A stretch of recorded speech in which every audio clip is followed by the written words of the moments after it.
My fiancé said, "I'm not introducing you to my wealthy friends. You're too embarrassing." I replied, "Understood." Then I showed up to her elite country club as the owner's son. When she saw me shaking hands with her friends, I, 32 male, need to get this off my chest while it's still fresh. My now ex-fiancée Victoria, 29, just learned a very expensive lesson about assumptions and classism. We'd been together 3 years, engaged for 6 months. I work as a diesel mechanic, good honest work that pays well, but apparently not prestigious enough for Vic's taste. She works in pharmaceutical sales, makes decent money, and recently got accepted into this exclusive country club through her boss's sponsorship. $50K initiation fee, $1,200 monthly dues. The works. The problem started about 2 months ago when she got in. Suddenly, every weekend was about the club. Tennis with the girls, charity luncheons, wine tastings. Fine by me, I'm not much for that scene anyway. I prefer working on my '67 Camaro restoration or fishing. Then came the conversation that changed everything. Last Tuesday, she's getting ready for some gala at the club. "Victoria, so I'll be back around 11. Don't wait up." "Another solo event? When do I get to meet these new friends of yours?" She stops applying her makeup, gives me this look. "Daniel, we need to talk about that." "About what?" "Look, these people, they're different, they're refined, they discuss investments in art collections, not carburetors and fishing spots." So you'd be uncomfortable. And frankly," she pauses, choosing her words, "you'd embarrass me. The way you talk, your job, your hobbies, you're too blue-collar for that environment." I just stared at her. 3 years together, living in my house, yes mine, inherited from my grandmother, paid off, wearing the ring I bought, and I'm too embarrassing? Understood. Don't be like that. I'm trying to protect you from feeling out of place. No, really. I understand perfectly. She left for her gala. I made a phone call I'd been avoiding for 2 years. See, here's what Victoria didn't know. That country club she's so proud of joining, my father built it, from scratch. Started as a 9-hole golf course in 1987 and expanded it into what it is today. When he died 5 years ago, he left it to me and my sister Eleanor. I never mentioned it because, honestly, I wanted nothing to do with it. Dad and I had a complicated relationship. He thought I was wasting my life being a mechanic instead of wearing a suit. We barely spoke his last 10 years. Eleanor runs the business side. I'm a silent partner who just signs papers once a year and collects dividend checks. I mostly donate to the local technical college. But after Victoria's little speech, I called Eleanor. "Me Ellie, I need to visit the club Saturday." "You're joking. You haven't set foot there since Dad's funeral." "Yeah, well, things change. There's a charity auction Saturday, right? The Children's Hospital fundraiser." "Why? Wait, is this about that woman you're seeing? The one who just joined?" Eleanor handles all the membership approvals. She knew exactly who Victoria was. "I need to make an appearance, as myself." "Oh, this is going to be good. Want me to make sure the staff knows you're coming?" "Me? Absolutely. Full treatment." Update 1: Saturday arrived. Victoria left early to help set up for the auction. I waited until the event was in full swing, then drove over in my truck, the same '03 F-250 she always complained about me parking in the driveway. Walking through those doors felt surreal. The staff immediately recognized me. Eleanor did her job. The valet practically sprinted to take my keys. The general manager, Harrison, who'd worked for my dad for 20 years, nearly broke his professional composure. "Harrison, Mr. Fitzgerald, what an unexpected pleasure. Your sister mentioned you might attend." "Me Harrison, good to see you. The place looks great. Shall I escort you to the Lafayette Ballroom?" "I know the way, but thank you." The ballroom was packed, about 200 people in their finest. I spotted Victoria immediately, holding court near the bar with a group of women, laughing at something. I recognized her boss, Carol, and some board member's wife she'd mentioned. But before I could approach them, a voice boomed across the room. "Danny Fitzgerald. Is that really you?" "Douglas Whitmore. Dad's best friend, current board president, and the closest thing I had to an uncle." He rushed over, grabbed me in a bear hug that probably scandalized half the room. "Doug, Eleanor said you might show. About damn time. Ladies and gentlemen, Daniel Fitzgerald is here." The room's attention shifted. Whispers started immediately. The Fitzgerald name carries weight here. Doug dragged me around, reintroducing me to people I hadn't seen in years. Board members, legacy families, people who remembered me as a kid running around the golf course. Every introduction was, "Bob, you remember Tom's son Daniel? He owns the place now." Then I saw Victoria's face. She'd gone completely white. Her champagne glass frozen halfway to her lips. Carol was saying something to her, but Vic wasn't responding, just staring. I made my way over, Doug still beside me. "Me, Carol, good to see you again." "Daniel, I had no idea you were—" "Wait, you two know each other?" Victoria found her voice. This is my fiancé." The silence was deafening. Carol's eyes went wide. The other women looked between us, computing. Doug, God bless him, made it worse. "Fiancé? Danny, you didn't mention you were engaged, and to one of our new members. Victoria, you're a lucky woman. The Fitzgeralds basically built this place." "Victoria, I need some air." She practically ran to the terrace. I didn't follow. Instead, I enjoyed the auction, bid $20K on a week in Aspen for the hospital, not the trip, and had actual conversations with people she deemed too refined for me. Funny thing, they were fascinated by my work. One guy collects classic cars and peppered me with questions about restoration. Another wanted advice on buying a boat. Turns out rich people have hobbies too. Victoria texted me furiously throughout, "We need to talk now." "This isn't funny. You lied to me. Daniel, please. Stop ignoring me." I didn't respond. I was too busy having a conversation with her boss Carol about how Victoria had described me as working in transportation and how she'd been angling for introductions to the important families. "Carol, she said you were uncomfortable in social situations." "Did she know?" "Daniel, I'm mortified. If I'd known she was treating Tom's son like that." "Not your fault. People show you who they are eventually." Update 2: I left the auction around 10 p.m. Victoria's car was gone, but she was waiting at my house, pacing the living room. "Victoria, 3 years. You hid this for 3 years." "I didn't hide anything. You never asked." "Bullshit. You deliberately made me think you were just some mechanic." "I am a mechanic. I fix diesel engines. That's my job." "You own a country club." "Me. I inherited a quarter of a country club. Eleanor owns another quarter and the trust owns the rest. I don't run it. I don't work there. I barely acknowledge it exists." "Victoria, do you have any idea how humiliated I am? I've been telling everyone my fiancé couldn't possibly fit in, and you're literally their landlord." "You're humiliated? You told me I was too embarrassing to be seen with. You said I'd embarrass you. That was before I knew." And that's the problem, Vic. She tried everything. Tears, apologies, accusations, claimed I tested her and she failed, that it wasn't fair, that I should have told her. Maybe she had a point about the testing, but I didn't set out to test anyone. I just wanted to be loved for who I am, not what I inherited. Me, you know what the real kicker is? If you just introduced me as your mechanic fiancé, nobody would have cared. Doug knew what I did for a living. Harrison knew. They respect honest work. The only person who thought I was embarrassing was you. Victoria, I was trying to protect us both. No, you were trying to protect your image. There's a difference. She moved to the couch, trying a different approach. Soft voice, batting eyes, the works. "We can get past this. We're still getting married in 4 months. This doesn't change anything." "You're right, it doesn't change anything. You showed me exactly who you are. I just showed you who I am. And we're not getting married." "You can't be serious? Over one conversation? Over you fundamentally not respecting me or what I do? Take off the ring, Vic." That's when she lost it. Full meltdown. Screaming about the deposits we'd lose, how her parents already bought their plane tickets, how I was ruining her life over nothing. Me, "I'll cover the deposits. Your parents can use the tickets for a vacation, and you ruined your own life when you decided I wasn't good enough for your new friends."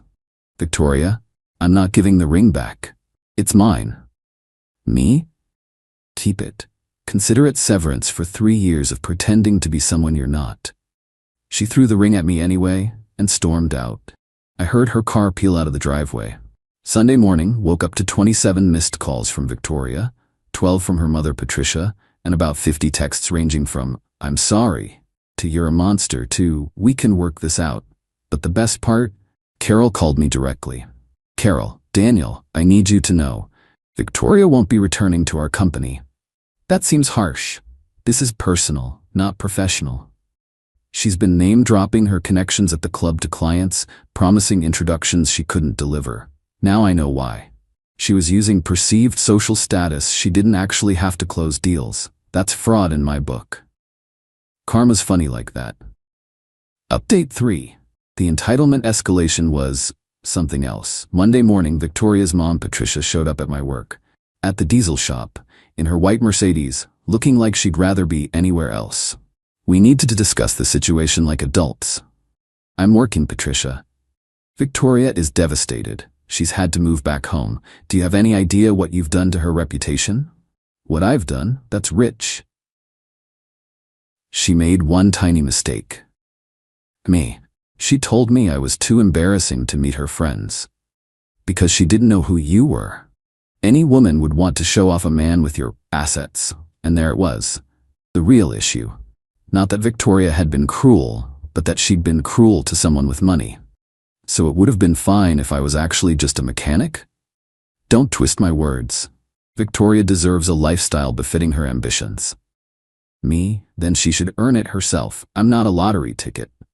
Patricia actually tried to negotiate, like this was a business deal, offered to have Victoria sign a prenup, promised she'd learn to appreciate me, even suggested couples counseling. Me? Patricia, she's not getting back in. Please leave before I have you escorted out. She huffed but left. Then the real games began. Tuesday, I get a call from Eleanor. Eleanor, you're not going to believe this. Victoria tried to use her membership to book the grand ballroom. For what, Eleanor? Her wedding, to you. She told the events coordinator you'd reconciled and wanted to move the venue here as a romantic gesture. Cancel it. Already done. But Danny, I also had to revoke her membership. Why? She charged $8,000 worth of champagne and food to the member account over the weekend, claiming it was for a Fitzgerald family event. When accounting called to verify, she said you'd authorized it. The audacity was breathtaking. She was literally trying to spend money she assumed I had. Wednesday brought a new player. Victoria's ex-boyfriend, Trevor, reached out via LinkedIn of all places. Bro, heard about you and Vic. Same thing happened to me 2 years ago. She found out my dad owned commercial real estate and suddenly wanted to get back together. When I said no, she tried to say she was pregnant. Watch yourself. That was concerning enough that I screenshot everything and sent it to my lawyer buddy. Just in case. Thursday was the peak. Victoria showed up at the country club during the ladies' tennis tournament. Eleanor called me immediately. Eleanor, security has her at the gate.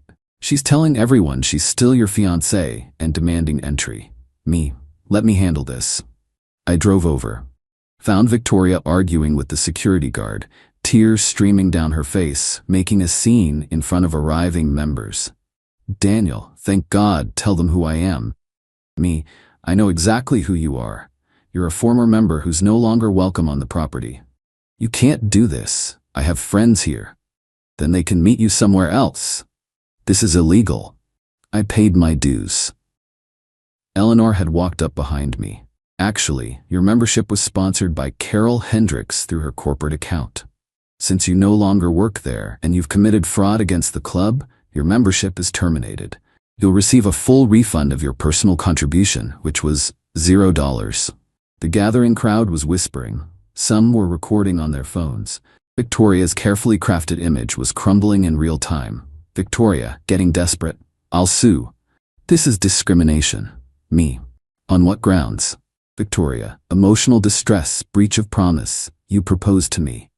And you told me I was too embarrassing to be seen with. That offer was rescinded the moment you showed your true character. She tried one last manipulation. I'm pregnant. The crowd gasped. I just laughed. Me, no, you're not. Victoria, how would you know? Me, because we haven't been intimate in 2 months. You've been too busy with your club activities. Plus, your ex Trevor warned me you'd try this move. Her face went from fake tears to pure rage. Victoria, you're all witnessing this abuse. He's humiliating me publicly. Doug Whitmore stepped forward. Ma'am, you're trespassing on private property. If you don't leave voluntarily, we'll have to call the police. That did it. She stormed off to her car, but not before screaming, "You'll regret this, Daniel. I'll make sure everyone knows what kind of man you really are." Final update. It's been 3 weeks since the country club confrontation. The aftermath was swift and brutal for Victoria. Turns out her little scene was recorded by multiple people. Someone posted it on TikTok with the caption, "Gold digger finds out her mechanic fiancé owns the country club she tried to exclude him from." It went semi-viral locally. 2.3 million views last I checked. Victoria tried damage control, posted this long Instagram story about how she was manipulated and gaslit by a man pretending to be someone he wasn't. Problem was, nobody bought it. The comments were brutal. "Girl, you literally said he was too embarrassing to meet your friends. So it's his fault you're a snob? Imagine fumbling a bag this hard." Her reputation in our mid-sized city's social scene? Destroyed. Patricia called me one last time, begging me to make it stop. I told her I wasn't doing anything. Victoria's own actions were just having consequences. The professional fallout was worse. Carol, her former boss, apparently sent a warning to others in their industry about Victoria's ethical flexibility. She couldn't get another pharma sales job. Last I heard, she was working at a wellness MLM, posting about boss babe life and rising from adversity. The ring? She tried to pawn it, but found out it was worth way less than she thought. I bought it from a friend who's a jeweler. Beautiful ring, but lab-created diamonds and white gold instead of platinum. Still cost me $3,000, but she was expecting $30,000. Another assumption that bit her. Here's the twist nobody saw coming. Eleanor and I have actually gotten closer through this. We started having dinner once a week, talking about Dad, the club, everything we never discussed before. She convinced me to be more involved with the family legacy, not as an owner, but as an advisor for their new vocational training program. Turns out I can help kids who want to work with their hands get scholarships and apprenticeships. Met someone new at the technical college where I volunteer teaching a diesel maintenance class. Amy's a welding instructor, doesn't give a damn about country clubs, and thinks my truck is badass. When I told her the whole story on our third date, she nearly choked on her beer laughing. Amy, wait, so she thought you weren't good enough for her rich friends, but you literally owned the building? Me, quarter-owned, but yeah. That's the most beautiful karma I've ever heard. Please tell me someone got it on video. I showed her the TikTok. She watched it 3 times, wheezing with laughter. The part where she says she's pregnant and you just go, "No, you're not." Dead. I'm dead. We've been dating 2 months now. She came to the club with me last week for Eleanor's birthday dinner. No pretense, no anxiety about fitting in. She wore jeans and a nice blouse, talked to everyone like normal people, and had Doug Whitmore obsessed with her restored '78 Bronco by the end of the night. Doug pulled me aside. "This one's different, Danny. She looks at you, not what you come with." He's right. Amy doesn't care about the inheritance or the club membership. She cares that I make her laugh, that I fixed her dad's tractor for free, and that I volunteer at the animal shelter on weekends. The actual me, not the bank account. Victoria, meanwhile, tried one final play. Sent me a long email about how she's grown from the experience and deserves a second chance. How she's been in therapy, doubt it, and realizes she loved me for me, not what I had. Bigger doubt. Ended with, "I'm willing to forgive you for the deception if you're willing to forgive my mistakes." The entitlement never dies, does it? She's willing to forgive me? I didn't respond, just forwarded it to Eleanor, who laughed so hard she cried. Eleanor, the lion, the witch, and the audacity of this. Ellie? What? She called you embarrassing, then tried to steal champagne. I said what I said. Looking back, Victoria did me a favor. If she hadn't shown her true colors over the country club, I might have actually married her. Would have spent my life with someone who saw me as beneath her, only to flip when she found out about the money. That's not love. That's a business transaction. Now I'm with someone who'd date me if I really was just a diesel mechanic living paycheck to paycheck. Because that's who I am at heart. A guy who likes working with his hands, restoring old cars, and fishing on Sunday mornings. The inheritance is just numbers in an account I barely touch. The country club? I still rarely go, except for family events or the occasional charity thing. But now when I do show up in my jeans and work boots, members treat me with respect, not because of who my father was, but because they saw what happened when someone didn't. Victoria is still posting about her journey and growth on social media, still trying to portray herself as the victim who's rising above. But everyone knows the truth. She played herself, thought she was trading up to a better social circle, only to realize she'd been living with her golden ticket the whole time. As Amy says, karma doesn't always come quickly, but when it does, damn, it's satisfying. Couldn't agree more.